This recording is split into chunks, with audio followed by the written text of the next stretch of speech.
دوستای عزیز در میکرانوحه 31 و 32 قرار داریم. این پلینتر شهر خوجند است.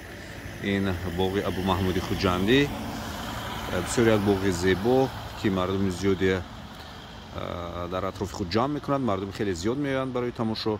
لیکن دوستان عزیز در همین پایان همین باغ بسیار هم زیبا همین گونه زمان یک یخماسگاه بود با نام اوریون. این رکلام نیست البته، لیکن یک چیز دقتی مرا به خود جلب کرد. همین حالتی بسیار هم بی‌زیبی همین منطقه مروجنیش یخماسخوری زمان بسیار یک جای معروف بود. مردم زیادی می آمدند، ما هم آمده اینجا یخماس می‌خوردیم. لیکن ببینید که از چی باشد یا صاحبانش یا نفری که همینجا شخصی مسئول هست اعتبار نداده است. برای زیبا کردن، برای برطرف نمودن همین حالت مبلغ زیاد هم لازم نیست، وقت زیاد هم لازم نیست. تنها کنده پرتفتن لازم، تمام.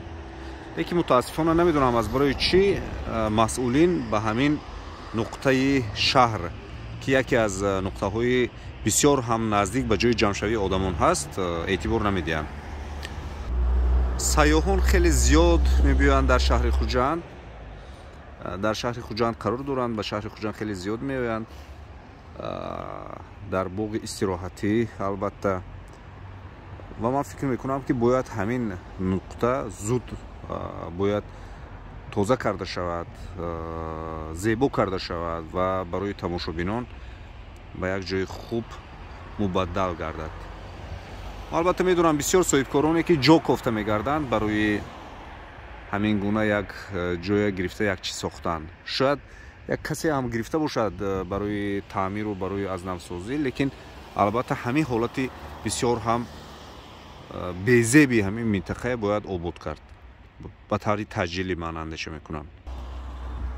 دوستان عزیز، شهر خوجند روز از روز زیبا می شود، لیکن البته من همین گونه حالت ها، همین گونه نقطه ها شهر خوجند رو از دیگر زاویه، از دیگر نقطه نظر نشان میدهند. به همین خاطر نفرانی که صاحب همین جا هستید باید از پی آباد کردن همین جا منطقه باید کوشش کنید.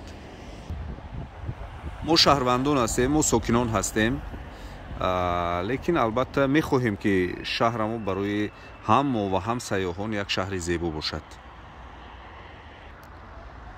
دوستان عزیز، با امید تازگی، با امید زیبایی و با امید باز هم یک نقطه زیبا گردیدن همین جا که حالا ما خرابه میبینیم، این ویدیو رو ما به انجام میرسانیم. دیگر باقی سربلند و پیروز باشید.